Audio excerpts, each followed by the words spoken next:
funny thing is that they spent the whole primary trying to anoint Kamala and just failed miserably. Like that was pretty much their central goal for like the whole primary.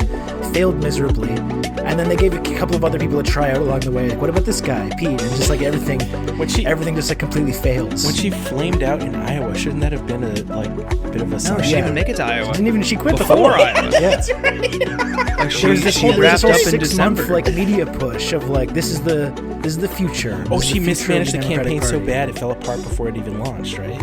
Well, stories about her treatment of employees and staff like circulated then, but like this week they're recirculating like now in the White House, and everyone's dropping out. Her office, yeah, like there's like mass like resignations because of how she treats people, and there's all these stories about how she's like deeply critical and like to the point of like crossing boundaries, and how she criticizes people, blaming them for her inadequate preparation, despite not reading briefing materials, blaming them for her not being sufficiently prepared.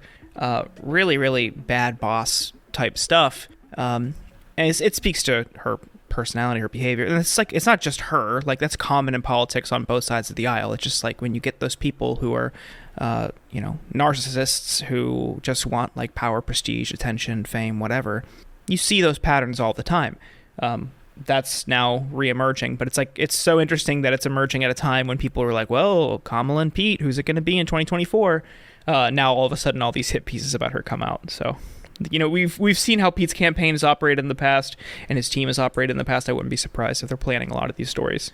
Oh, totally. He's ruthless in this kind of absolutely. I mean, look at Liz Smith, his like comms person who did a lot of the same stuff. Now we're seeing this week, she was saying when advising Cuomo's team in the aftermath of all the allegations coming out against him, can we just fire all women, and like discrediting the survivors, and like even attacking Dr. Blasey Ford during the Kavanaugh stuff. Like it's just like really who gave like, a really insane, like heart-wrenching testimony, like really credible. And yeah, she had no incentive to do that because she knew it was going to open up her to attacks. Right. And Liz Smith is like, she's unhinged. Yeah, it's bizarre. I do want to see though if Pete does leapfrog Kamala for that position, how the K-Hive reacts. Ooh. There's going to be a crazy like online civil war of the Ronin. The K-Hive Ronin are going to be out in force. Do you remember the conflict between him and Klobuchar? Amy Klobuchar. Yeah. Yeah. His staffers were, I know this from other reporters, were planning those stories about Klobuchar like crazy, left and right. See, it's the same playbook. Totally. Bad boss. Same thing with Klobuchar, same thing with Kamala. Yeah. This is absolutely coming from Pete's camp. Oh my God. That's so funny. No, but I just find it really hilarious. Like with both of them, like they spend the whole primary trying to anoint them. It doesn't work.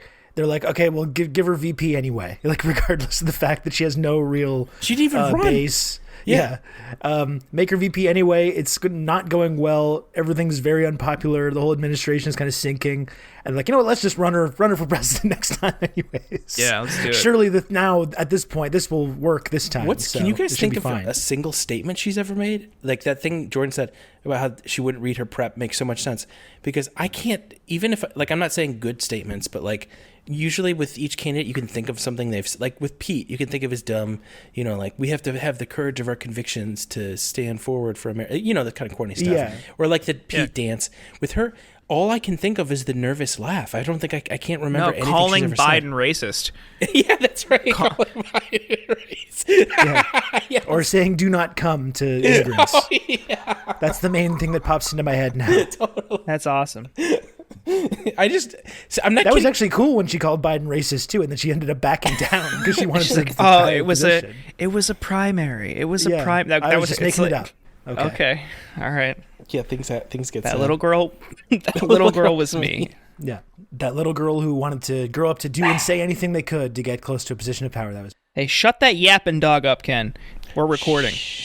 Yeah, no, I was saying before too, though. It's just like it will be interesting in the next election cycle in the U.S. because now there's just not even an option of anything possibly good happening. So you can just kind of like let that go up front and then just kind of more just absorb the chaos and the ridiculousness of it without having this feeling of like maybe something good will happen. You just accept that nothing good will happen. Everyone understands this. Everyone knows this, and you can just kind of proceed from there. Yeah, it won't be like no one's going to get their hearts broken. It's not like 2020 where there's possibility and thing. And no, not even just Bernie, but like possibility in terms of it being unclear who's going to win. Like, the Democrats might actually win this thing. I don't think when you talk to Democrats, they all seem resigned that they're going to lose in Congress. The staffers are. If only there was something we could have done, because the past the agenda that we campaigned on, but because the staffers have to decide their employment, and that depends. So they'll kind of chat sometimes about what they think is going to happen. They'll be like, "We're not going to win," and I've heard like so many people say that, and usually they're kind of like. You've noticed that too, Jordan?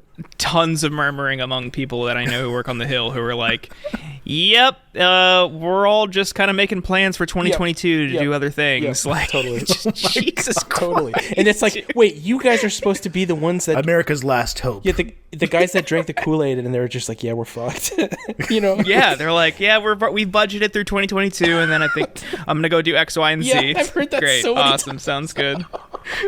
Cool, guys. Amazing. You gotta love it.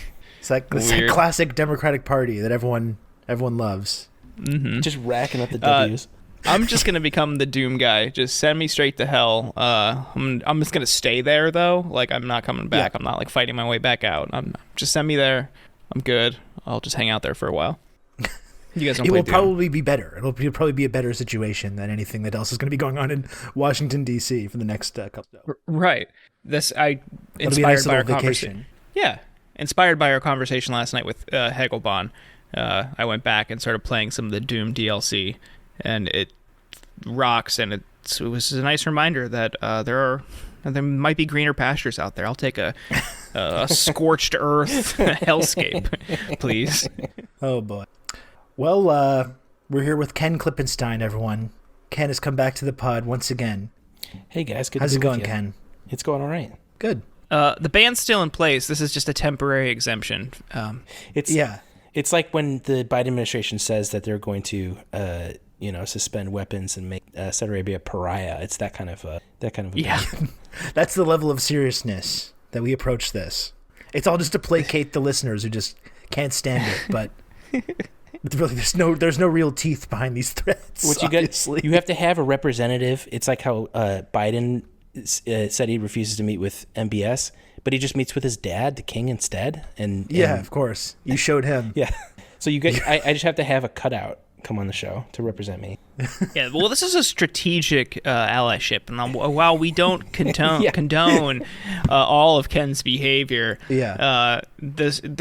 the alliance with Ken Online is strategic in nature and part of our larger geo-internet goals. Oh, yeah, we've got to keep that content flowing. But, okay, I might be bad, but I've got this thing called Vision 2070, and things are going to change like you wouldn't believe. It's going to be... I'm planning to start being good anytime, any totally. year In now. the next 50 years, you're not going to believe what... however long... All kinds of reforms have been planned. Exactly how long hydrocarbons will last. That's how long it's going to take me to get better. No more japes, no more trolling. No more stunts. Nope. No more chicanery. Mm-mm.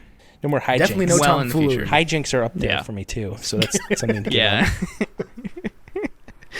What's on tap for Ken 20 what year is it? 2022. This is a year in review. Yeah, we're doing a year in review.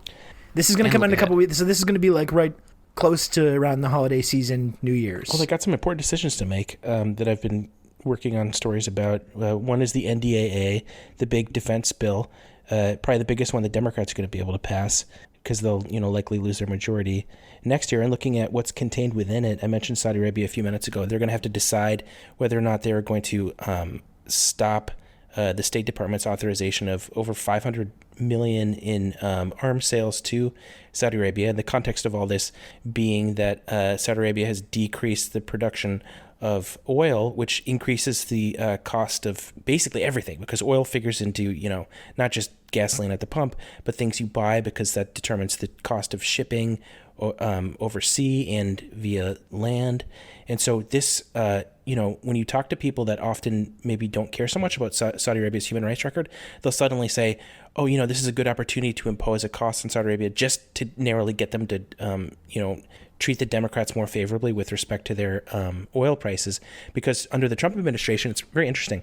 Trump was able to manage them very well. I was talking to a former Saudi official who described to me how masterful Trump was compared to Biden in terms of being able to manipulate Saudi policy. So if you go back to 2020 and 2019, on two separate occasions, Trump said, told them either to increase or change production quotas, and they adhered to those requests in both cases. Now Biden is asking for the same thing, and he hasn't gotten anything.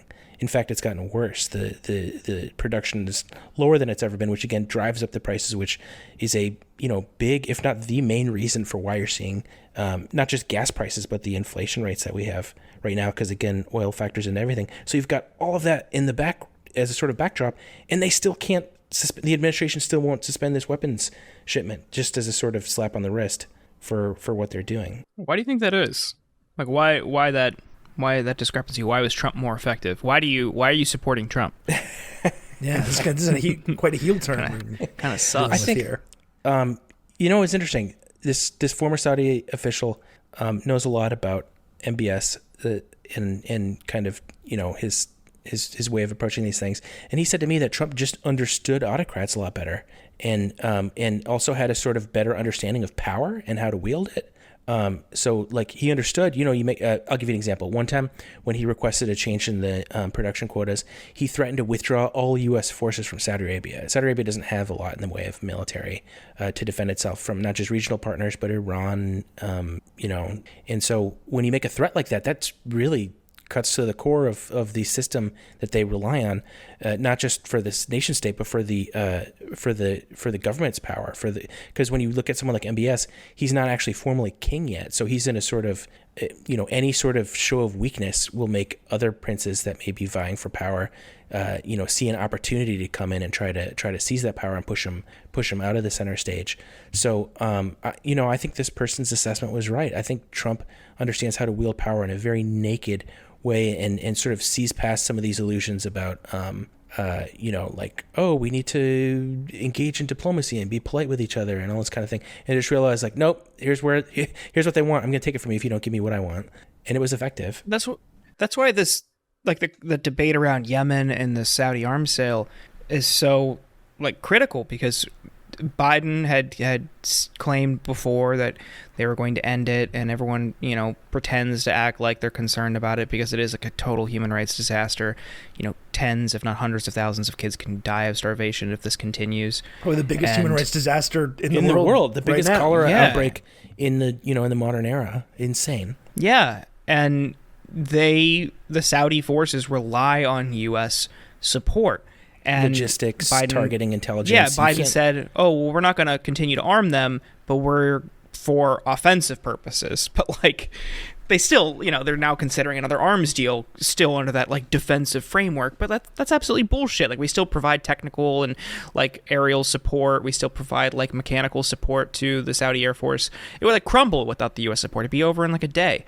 And that could be a key leverage point, not just in the Yemen conflict, but also in helping like kind of smash up Saudi's control over the oil supply, which is a driver of inflation. Exactly, and that's what I'm trying to get at. Is this is going to become a very acute matter for the Democrats coming into election year 2022? I mean, there's studies, political science and the reason people vote the way that they do is complicated, but I think there's a pretty strong case to be made for that. A lot of voting patterns just reflect consumer prices, oil prices, things like that. I mean, there's been studies suggesting that this has been central to election outcomes in the past. So even if you don't, my hope is that people care about the Yemenis. My hope is that people care about human rights. But even if they don't care about that, what I don't understand is why the sort of vote blue, no matter who crowd isn't upset about this, because this is absolutely going to have electoral consequences for their party. Yeah, people can relate more to the price of everyday goods more than a tax credit in April that they may or may not qualify for. And even if they do qualify for it, the rising price of goods could erase any like net gain in the end. If they're spending more on everything else, it could be like a net negative in the long run. So this could and should be an opportunity for Democrats to kill this arms deal, use it as a leverage point over the Saudis, actually treat them like the pariah the Biden campaign said they were going to, but I don't really have hope. And also in terms of like the inflation stuff and that having an impact on like electoral results, even if that kind of stuff was going on, that could also be offset by passing a bold, progressive economic agenda that helps a lot of people in a number of other ways. But when you're not even doing that at the same time, that's like also going to impact that, right? Yeah, well, that sort of connects too, I think, to this Saudi question, because as they debate, how much of social spending to put into the Build Back Better legislation, one of the boogeymen that this sort of corporate side of the debate has put forth to try to scare everyone from doing anything too constructive in this bill has been the inflation rate, and saying, oh, look, inflation is happening because businesses are anticipating the costs of this legislation that doesn't even exist yet. Well, if you want to talk about inflation, again, there's a strong case to be made for that. I mean, again, economics is complicated. There are different factors, but a huge one is going to be the major natural resource, oil, in determining what rate of inflation. And there's no discussion of any of it in the mainstream. You can find this in the business press. If you look at the economic press like Wall Street Journal, Financial Times, Bloomberg, they're all pretty candid about this stuff. But when you get to the political press, nobody's talking about it. And it's very frustrating because, again, we have this very uncommon opportunity to sort of impose some kind of cost on that regime, and it doesn't seem like the administration certainly or congressional Democrats are going to take it. And even outside of the whole concern about the economics of it, it's like this is a country, this is an administration that's lecturing all kinds of other countries around the world about their human rights record. They're lecturing Cuba or lecturing China or whoever. But meanwhile, while they might make this kind of play towards suggesting that they're going to take action against Saudi Arabia, one of the worst human rights abusers in the world, then that completely dries up. And they've been 100% supportive of this conflict in Yemen for years now, which has led to this absolute calamity. And as a result, they have zero credibility to lecture anybody. But that doesn't stop them from doing it. Like, they're literally lecturing and sanctioning, Cuba for, I don't know, I guess these protests that happened that apparently were responded to with all kinds of terrible violence, which, as we've talked about a couple times, doesn't come close to matching some of the stuff that we've seen in terms of police violence in the streets of the United States every single day. They're talking to Iran about the Iran deal and suggesting that, maybe perhaps we could get back in that Iran deal if Iran, if they do this and this and they meet these quotas and they do this, despite the fact that Iran has no possible reason for believing that the United States is ever going to follow through on any kind of a deal like that. So it's just amazing the audacity I find of like lecturing anyone, whether it's Cuba or Iran or China or anyone, about human rights while they're actively subsidizing this kind of like extreme misery and continuing to do so. I think I think you're touching on why this stuff isn't discussed. I just mentioned a second ago how this stuff is sort of discussed in a very clear-eyed way by the financial press, which ordinary people don't have access to, but isn't by the sort of mainstream political press. And I think the reason is just because it's embarrassing. The relationship exposes as, dishonest and fraudulent, all this rhetoric about human rights when we're working with a regime that, for example, beheads people for the crime of sorcery, for the crime of apostasy. Someone was just jailed for that recently. And so all this stuff crucify people, exactly, quite literally. Yeah, and so it's horrifying. I think that kind of grim reality makes it so that Washington makes a calculation that it's like, well, even if for example, their oil policy is hurting us, it's still worse to even talk about it because it's embarrassing. And that's exactly, why Trump was hated so much, because he would very nakedly, do you remember when he had that photo shoot with MBS where he was just showing him all the weapons he was selling him and talking about all the jobs he was going to make? And everybody was rightly horrified by that. But the reality is that's the system we have that exists. He was just sort of putting it out there in the open for everyone to see. You also see the sort of priority from people who talk about human rights in Saudi Arabia, and they focus strictly on the Khashoggi killing when it comes to MBS, while kind of hand-waving away all these very serious human rights abuses and crimes when it comes to, poor Yemenis that are kind of struggling against this like oppressive regime. But then, of course, when it comes to this, like this journalist kind of runs in these elite circles, then it's this big crisis that you need to hold them accountable for, while, all the other things are just kind of completely normalized and just sort of part of how they do business. You see what the priorities are. Yeah, what happened to Khashoggi was terrible, but the unfortunate reality is that's within the, range of misconduct of the government. I mean, they treat dissidents horribly. Like, and unfortunately, we don't hear about what happens domestically, to people that don't have friendships with media in the U.S. But, sadly, that case is not exceptional. I'm excited for Trump to run again, aren't you guys? He's going to fix the problems. You know what it is? Our democratic immune system we have the T cells now to be able to defeat him. And I think after 5 years of practice of dealing with him, they're going to know his weak spots.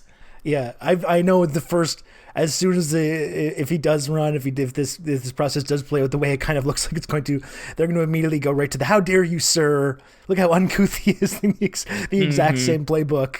We're not Trump. Vote blue because he's very mean and very rude, and that's gonna be their whole campaign. Unfortunately, I'm sure this time it will be better. I'm sure. The immune system thing only works one way. Only the Democrats will have built up an immunity to him. It's not like Trump and the Republicans will have had the last 4 years practicing how to rig an election at the state and local level. Yeah, that's the thing. You have two plans emerging in the press, and it's one explicit, which is McConnell saying they're not running on a legislative agenda in 2022. They're just going to run on the Democrats can't do anything, which they can't, and because obviously the Republicans aren't giving them any help in Congress, but the Democrats also have members of their own party who are standing in the way of the agenda. So part of their message is going to be they're failures. They can't even do anything. They can't govern. What are they doing? And then the other part is, like you just alluded to, they're going to question every unfavorable election result. They're going to challenge everything or flat out deny it. You already had that guy. I can't remember his name. He was in Illinois, and for the past 2 cycles, he's lost, but he still came to orientation. At what point does McCarthy, if he's speaker, just acknowledge him and not the Democrat? And I feel like the death of local media is really obscuring the fact that at the state and local level and all of these things, they are planning how to try to manipulate the either make it so that the elections authorities at the state level are not nonpartisan anymore, or try to make it so they can intimidate them more easily. For example, creating criminal penalties for the smallest infraction, things that cumulatively can have the effect of making people that are not conservatives not want to run because they don't want to deal with all that stuff, and then just a paramilitary component. I'll give you an example. I was working for a while on a story that never really came together, but the local representatives in the Colorado State House, where they were working with some former military colonel, thinking that they're going to create some kind of election security teams that are outside of the state government, and this is stuff that hasn't been reported anywhere, and I'm sure is happening in all sorts of other states. And we just don't really know what's gonna, one could picture a lot of ugly things happening in 2 years, 3 years. Yeah, well, I mean, there's this whole sort of segment of this kind of militia sympathizing, libertarian leaning right wing groups. I mean, they've been prepped now for a couple of years to respond to these things with threats and with violence. Of course, no troubling parallels there at all historically. I don't know, that march, what was it, the Patriot Front march that happened the other day? Was that what it was called? The Patriot Front? Yeah, that was yesterday on the National Mall. Yeah. Yeah, that's pretty disturbing imagery there. Just really feels like there's, I mentioned this in the last episode we talked about, Jordan, the Everything is Bad episode. Just feels like there's this really ugly reactionary backlash brewing, which is and I've seen people talked about this before, in previous times in the U.S. history, when there's been these kind of backlashes, it's been in response to big positive kind of progressive social changes like the civil rights movement, things like this. It leads to this backlash, and now it feels like there's this really ugly backlash brewing in response to not really all that much. It hasn't actually been in response to this big social change or material gain for average people. It seems like it's just coming anyways. And I don't know, it's just strange because you see, as we were talking about before, it seems like everyone in the Democratic Party has pretty much accepted that this is the likely outcome in the next couple of years. And it's pretty grim. It's pretty grim stuff. I mean, I don't want to speculate, get too apocalyptic, but it's pretty disturbing signs for what could possibly be coming in the United States. Well, again, within the next couple of years. Yeah, just to hear all these people that actually work for the party kind of resigned to this. Like usually, it's not like people are certain that they're going to stay there, but it's kind of like, maybe usually it'd be kind of like, maybe we'll pull through and whatever the big piece of legislation is, maybe I thought maybe they'd be like, oh, Build Back Better, maybe that'll be popular enough and just, I hardly hear any of that. I just hear resignation. Well, now they might not even be passing that. Like we've been talking about how it's getting whittled down and everything, and will the Progressive Caucus blink, or will they stand fast and not support it? But now it's just like that's pretty much off the table. They got their big sort of bipartisan package, and now the idea that they might not even do anything at all is like becoming more and more realistic, which is pretty much the only possibility of them avoiding getting absolutely crushed. That was pretty much the one possibility for avoiding that kind of like electoral calamity, was really delivering on the big promises that they made. And it just seems like there's a strong possibility that they won't get anything at all. That's what's so puzzling about it, is the extent to which it's in the interests of the, not just party generally, but the administration to pass an ambitious package. And I just remember, I remember them asking, some press pool asking Ilhan Omar about it. And she says, we're on the president's side. She had this wide grin as she said it, because what she was saying is true. It's just that their, ambitious policies are in the interests of the president's reelection. And it was a sort of unusual confluence to see. But I was surprised that Biden didn't, pursue it more aggressively with respect to, using his bully pulpit to try to, like I was saying before, wield power to try to, force Manchin's hand and Sinema's hand, which maybe he couldn't have. But, what I always say about that is when Trump's... You could try. Yeah, when Trump supporters look at him, he didn't build a wall.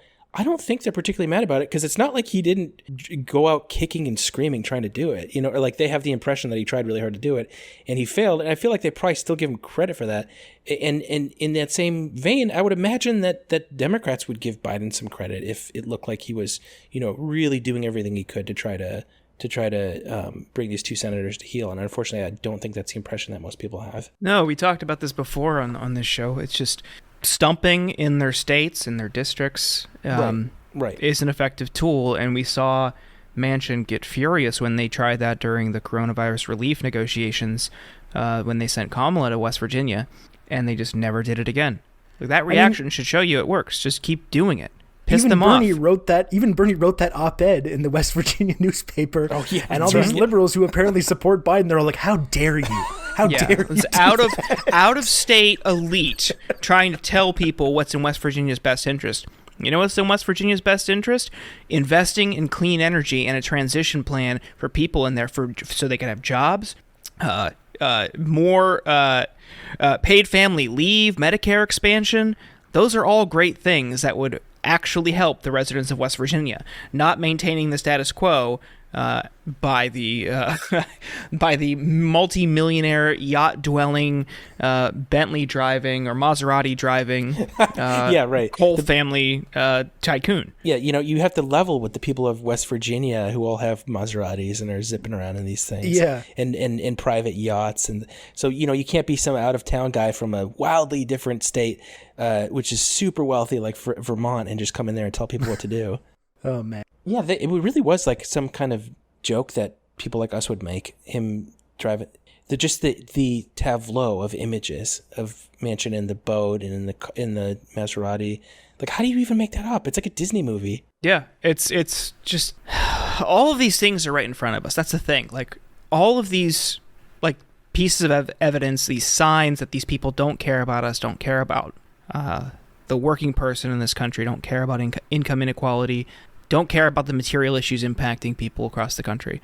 And when you had like sunrise protesters and environmental activists blocking his car, you had a ton of liberals being like, she should have run him over. Like, just like, what do you want? Like, what kind of fucking world do you want? Because like, we're running out of really time. Yeah. This bill at its best is still insufficient to treat climate change, but it's a small step in the right direction. And even then, when you have a guy who profits off of coal, something that exacerbates climate change, when he's mildly inconvenienced, you want people who do that to die. Like, what is wrong with you? I got that when I was criticizing Cuomo, which I was sort of surprised by. I didn't know that he was still darling for the liberals. Still, yeah, I saw people defending Chris Cuomo today. Yeah, you did nothing wrong, sir. You defended your family. This wasn't even gray area kind of shit. Like, dude, he was collecting intelligence, and he used the word intelligence like he's on some mission for SOCOM or something. Like, how do you defend that? That's insane to me. It wasn't like he made some off-color remark or something. Like, oh my God, I can't get over it. I was really surprised. I'm critical of liberals, but I didn't think that they would still be rooting for him.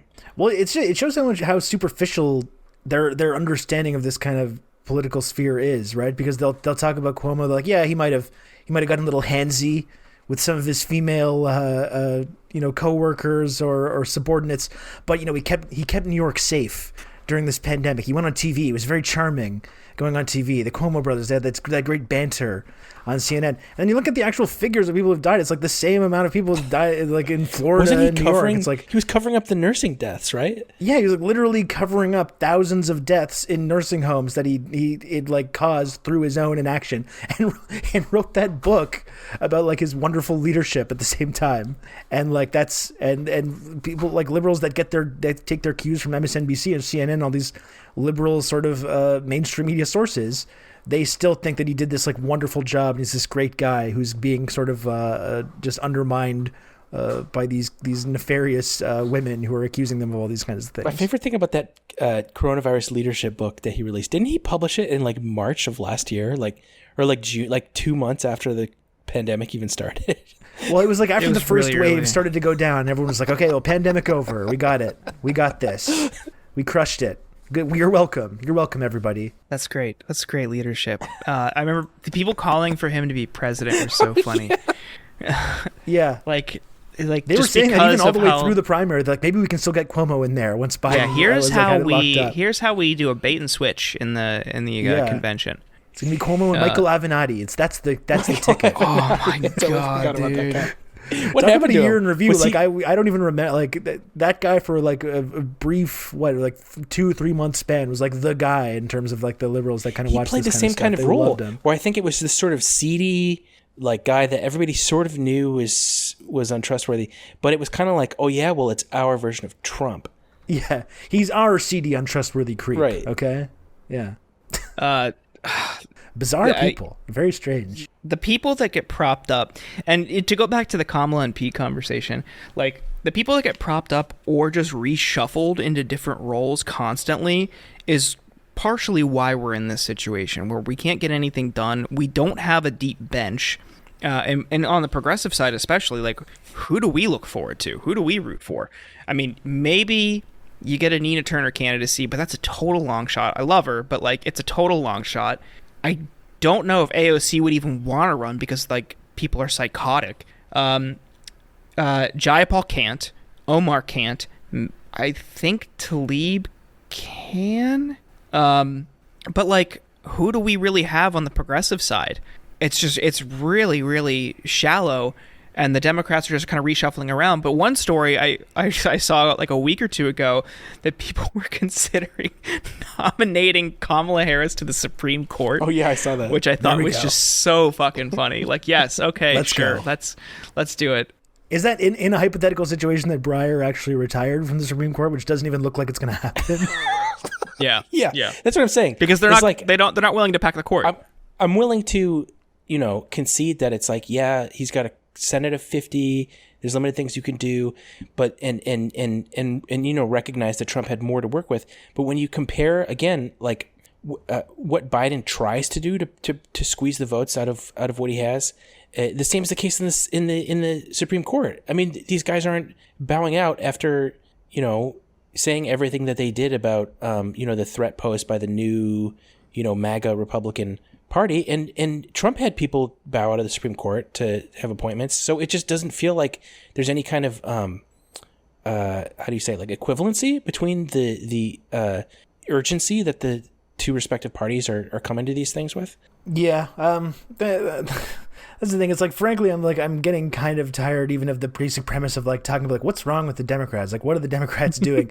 It's like I was I was kind of just, I've mentioned this a couple times. Like, I'm starting to feel like it's annoying to even talk about because I keep saying the same things, but it's like, I was just curious as to see whether, because we know that they don't want to do these big, bold things, but just like you mentioned before, Ken, like even out of their own sense of like cynical self-preservation, will they just do a few things to maybe like not lose? And it's like, it's just systematically, I was allowing myself to believe that maybe, perhaps they might do a few things. And it's just been this year-long process of these like incredibly low expectations, them just like limboing under and just like doing even less or being even worse than I imagined. Like I talked about the foreign policy stuff as well, Cuba and Iran, which are two areas where Obama's foreign policy, which was overall disastrous, were good.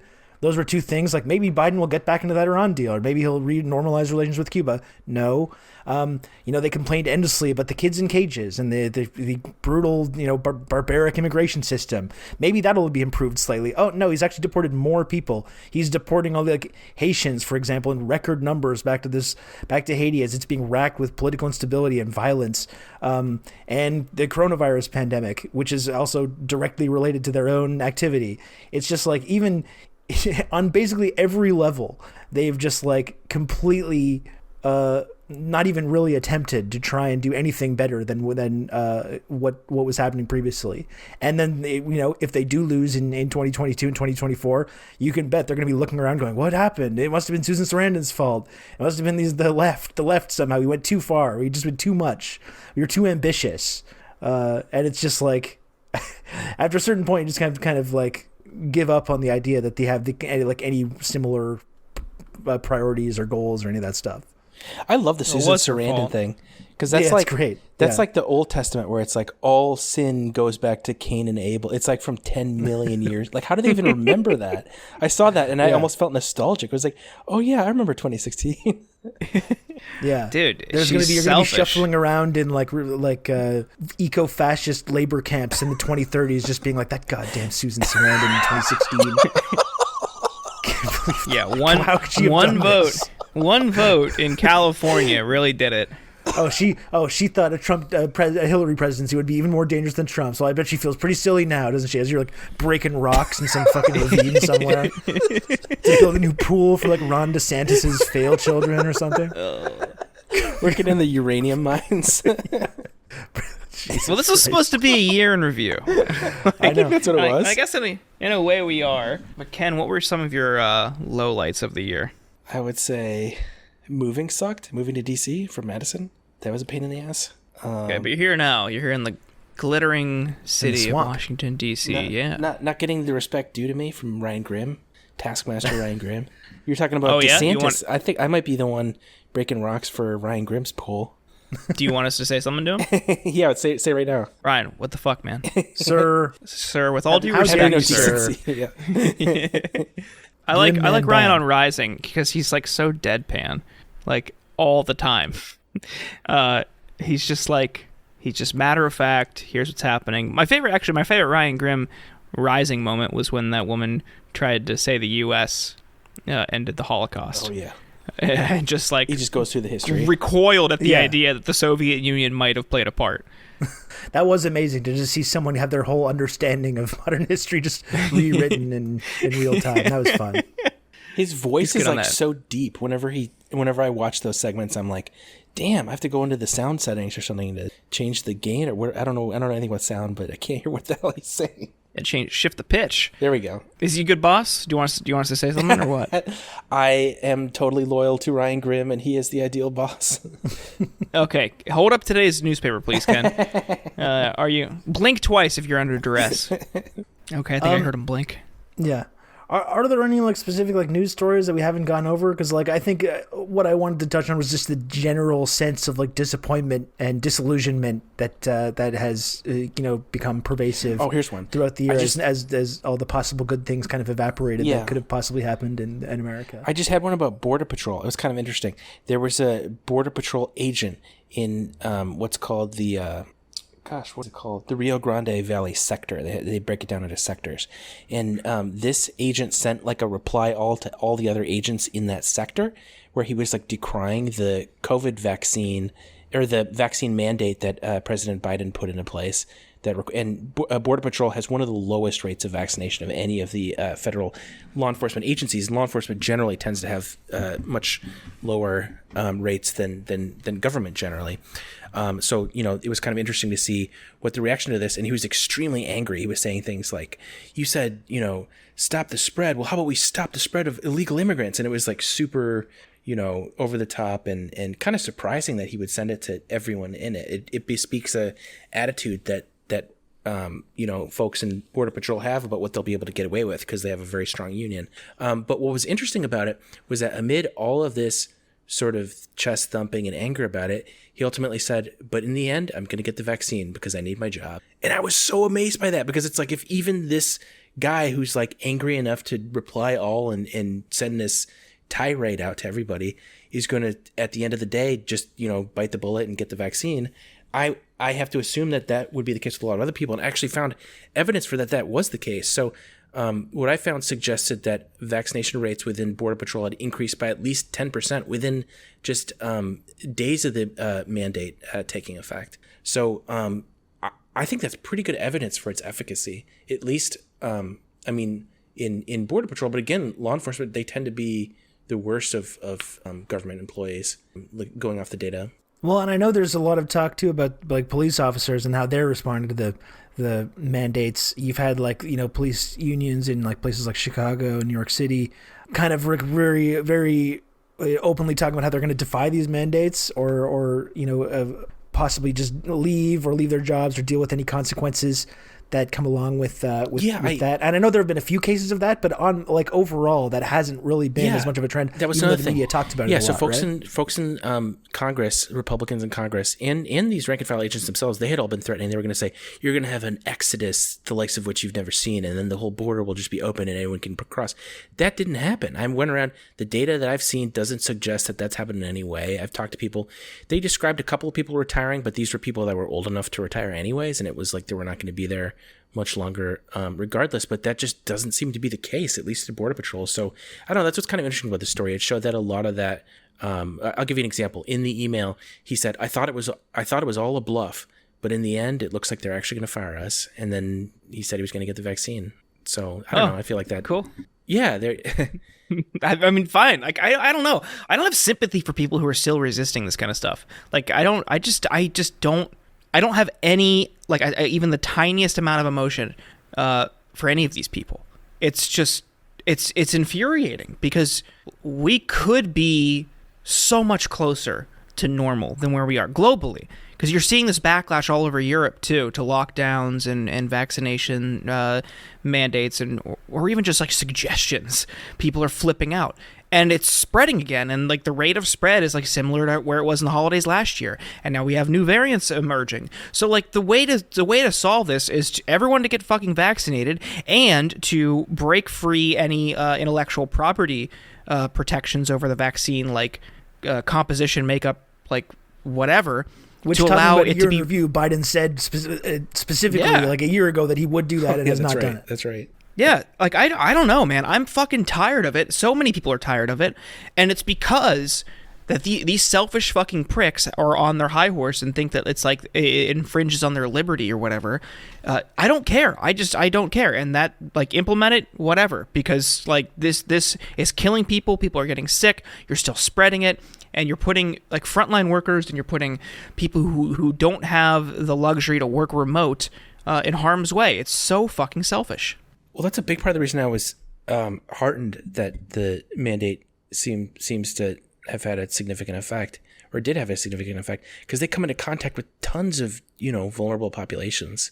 And even in the email that was given to me, he describes coming in contact with all of these kids that could potentially get sick, and people in conditions that are already I would think conducive to sickness and kind of the worst case of the virus, because they don't have access to sorts of food and water and security that people take for granted. So I think it could end up helping. Well, in these overflowing migrant detention centers as well, which he mentioned in the email. He described the squalid conditions, and I'm thinking, wait, so what? That tells you that you don't need to get the vaccine. But in any case, it was kind of interesting. It was just very candid in how he described everything. One thing about this year that I actually think is kind of positive. I think if you just focus on what's happening in America, or like whether the Democrats are actually doing something good for once in their fucking lives, like it's like if you can talk about that endlessly and just it's always the source of depression and misery. One thing that I've been kind of focusing on a lot that I think is a positive trend is this kind of wave of electoral results in Central and South America. In countries that have been destabilized on the part of the U.S. government. And that is one thing that I think is kind of exciting, is that a lot of these countries, after years of kind of being U.S. client states, like at gunpoint, basically, places like Honduras, there's the election in Bolivia, in Nicaragua, and all these places. And there does seem to be this trend happening now in Central and South America of this kind of new pink tide that is happening, where a lot of these countries are sort of re-embracing this idea of socialism that restores rights to working class people and indigenous people. That I think is something that I think has been kind of positive. Like I know you had a couple stories about talking about the Honduras election recently. That was the site of a coup in 2009. And their government, their like socialist government, is kind of finally back in power after 12 years of being this kind of U.S. client state and all the destabilization and turmoil that comes as a result of that. Yeah, the case of these things are intimately connected, and people don't understand that. Like, if you want to get mad about undocumented immigration, I would, and you want to try to stop it, I would think a constructive way would be to understand why it's happening. And if you look at Honduras, this is like a case study. So, they elect a social democrat, Manuel Zelaya, in I think 2008 or 2009. He's pushed out in a military coup. Obama clearly doesn't like it, kind of does some hemming and hawing and criticism of it, but ultimately doesn't do much to bring the force of the U.S. to bear to reinstate him, which would be pretty easy because our power is so overwhelming in a region like. And so there was kind of the memoir since then and writing since then suggests that there was some tension between him and the Clinton State Department about how to handle it. They ended up kind of washing their hands of it, and then Zelaya's out of power until just now this month. I think this month or maybe late last month. Zelaya's wife wins office, and she's back in office, and the kinds of policies that they oversaw were the kinds that would get people to stay in the country because the country would be livable. Once the military coup happened, it became the homicide capital of the hemisphere back in 2010 or so. Hunger and food insecurity shot up. Basically, all the social indices that you would associate with making a place livable became, really, really bad. And so, they have an opportunity now. Not just another progressive figure, but literally the wife of the previous person that oversaw a lot of improvement in the span of time that he was in office, come back to power. And similar case with Morales and the indigenous movement that he represents, and a lot of foreign pressure to try to keep him from coming to power, and it didn't succeed. So I think that is cause for some hope. Yeah, I think that's something that is encouraging. Just the U.S. just does seem to be sort of losing its grip on this, on controlling the political realities and the economic realities of a lot of these countries. That is one kind of thing that's kind of interesting, I think, about this current historical moment. We can talk about how America is kind of circling the train in a number of ways, but and by the way, as you know, it's like, this is not coming from a place of it, but good thing Canada is better, because as we all know, Canada is basically like a client state also of the United States. We're kind of the junior partners in imperialism. So when I cheer on the United States failing in these respects, I'm also cheering on Canada also failing. And that's kind of one thing that's a little bit interesting, is this kind of new multipolar world that's kind of emerging in this new decade. Obviously, it's leading to a lot of conflict, as we're seeing increasing conflict and tension. But overall, I think it's kind of it's providing a different sort of outlet for people in Central and South America, for people in Africa, to not just have to rely on the U.S. for this kind of development process, or to be able to be maybe a bit more free to make democratic decisions about what they want to do with their resources or these things, without having to worry as much about being like overthrown and couped and have military dictatorships installed, which has been the U.S. playbook now for many years. It's a shifting sort of geopolitical reality. It doesn't mean everything's going to be perfect, or there's not going to be any more conflict or bad things going on, but I am kind of interested in how this new sort of reality is going to shake out.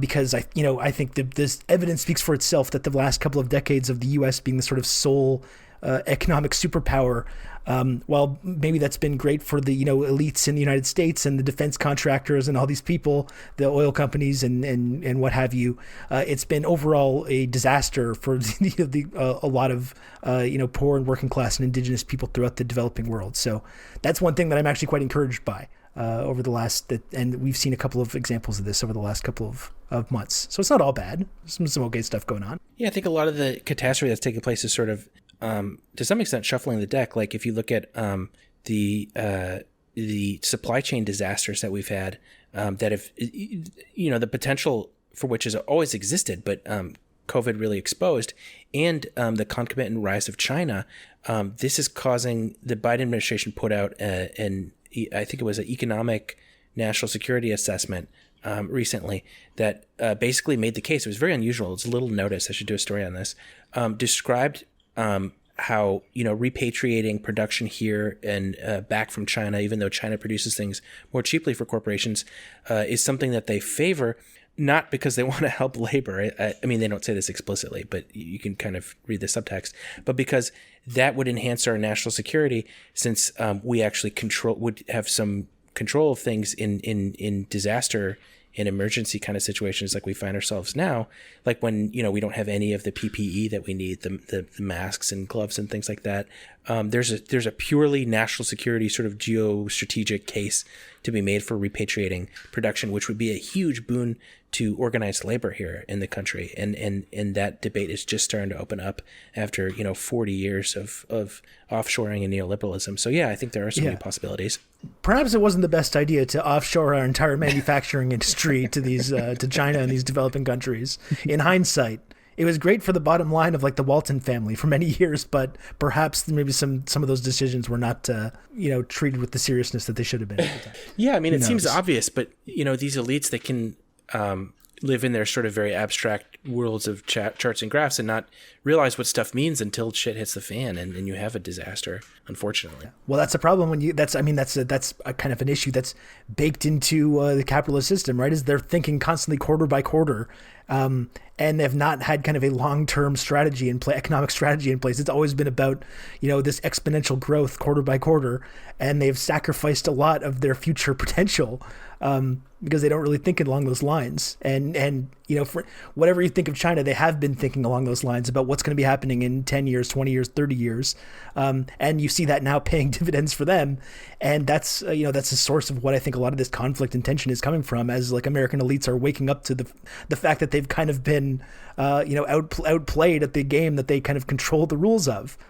That's a lot of, the explanation for why we're getting this kind of early stages of new Cold War right now, is because they're realizing the extent to which they've kind of blown it. Yeah, and amid all of this sort of unease, there is this new nascent labor movement. We have this huge, unprecedented, at least in the last several decades, number of strikes. That can all mean something. Yeah, definitely. I mean, it's something we talked about on the last episode I did with Jordan, just the idea that like maybe Joe Biden's Build Back Better agenda or framework or whatever it is going to get completely stalled out. Maybe they'll pass nothing, but maybe there is some like a hardline reactionary movement on the way in terms of the United States government. But that is been the method for working people to like advance their material gains for the last many decades, right? It's not through voting for the right guys that implement the right policies, but by taking these actions, in unions with strikes and things like this. That has been what has delivered most serious material gain advances for working people in the United States and elsewhere for decades. And that's not going to, the possibility of that's not going to go away anywhere, even if there's, hard right-wing reactionaries at the helm of the United States government. In fact, it could even increase that climate if that is the case, and make it more of a possibility. Oh, come on, Ken. No, it's totally fine. It's totally fine. I'm sending her this psychic signal. Oh, yeah. Can't help herself. Yeah. She got a lot to say. She was very good. She was very good throughout this whole episode. Yeah, this is her saying, "All right, it's been an hour, dude. Let's keep it. Yeah, let's get things moving here." That's our signal. Ken, what are you most looking forward to next year? God, I was gonna say that much, huh? Things opening up again. If that happens next year with Omicron and everything, maybe that won't. But that was what I was looking forward to. Okay. It's Rob, funny what because about we talk about like possible things opening again, but I'm looking actually like on another screen of an NBA basketball game right now with just a full arena full of people. It's like, I think that's one thing that's been weird about the last like year or two is realizing that there's other people that are just living through a completely different experience of this whole pandemic thing. There's many people. We talk about the pandemic being over. There's millions of people across America that are like, oh yeah, it is over. It was over like last year or sometime. Jesus. Yeah. Rob, what about you? Oh gosh, I don't know. Like politically, I don't feel very good about anything going on in the West. Certainly not Canada either. We've gone over we've spent now hundreds of hours on the show talking about the ways that everything's very grim and bad. So I'm just looking forward to, I guess, just continuing to churn out content in the content mines. My humble working class roots. I'm gonna be keeping at that.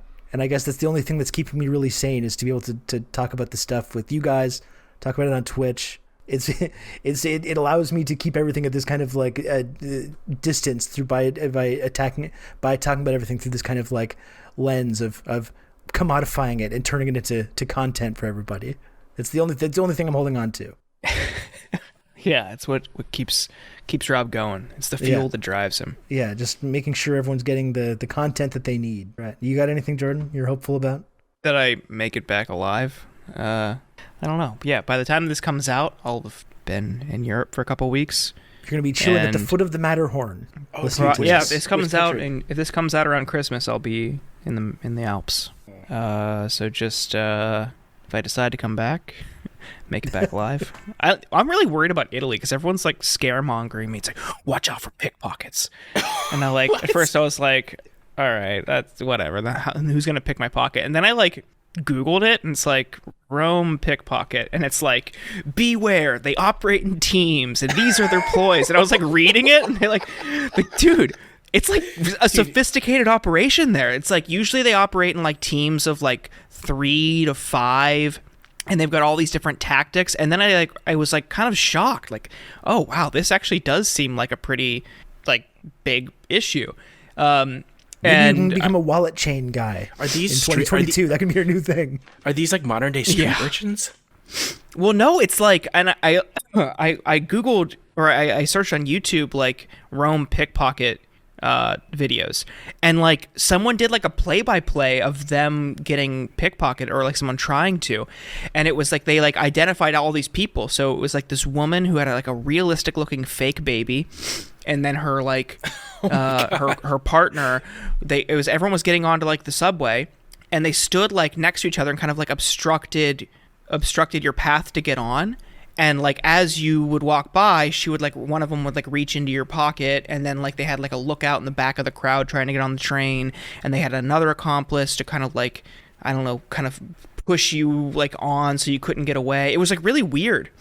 But not so much wallet, but I did get like a crossbody like bag that I'll carry on front of me, and since it's winter, underneath my coat as well. So that should suffice, but we'll see. Yeah, what other countermeasures are you going to deploy?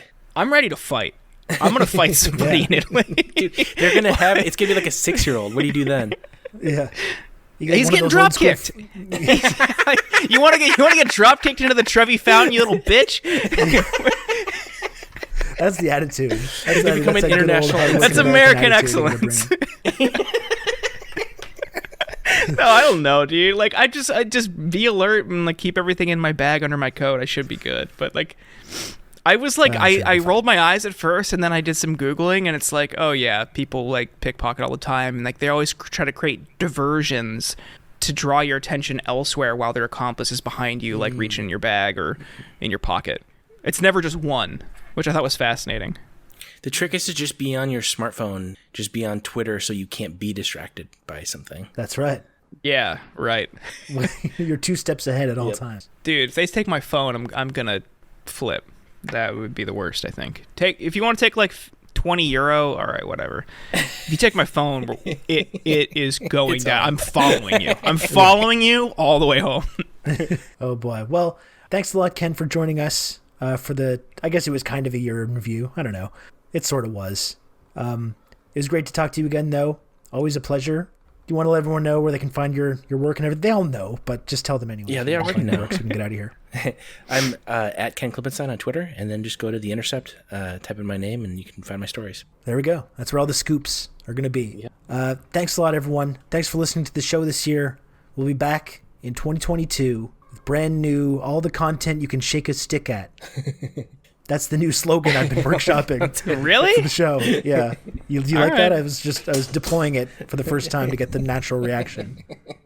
I took out a bunch of petty cash from the show treasury to workshop that with a very serious marketing team. So nice. All the content you can shake a stick at. Did I get that right? Just rolls off the tongue. Yeah. Okay, I like Easy. it. Okay, good. Great. And I'm sure everyone does as well. Thanks for listening, everyone. Happy New Year, and we'll catch you in 2022. Take care. Bye, guys. Thank you for listening to The Insurgents. Please remember to subscribe over at theinsurgents.substack.com. Find the podcast on all your favorite podcast apps, and please remember to leave a review on Apple Podcasts. It's very helpful, and we appreciate it a lot. But please, again, don't mention Ken Klippenstein in the review. He is banned from the show. It's a lifetime ban, so please do not mention him in the review. And we'll be back later this week with more of the content that you know and love. Goodbye.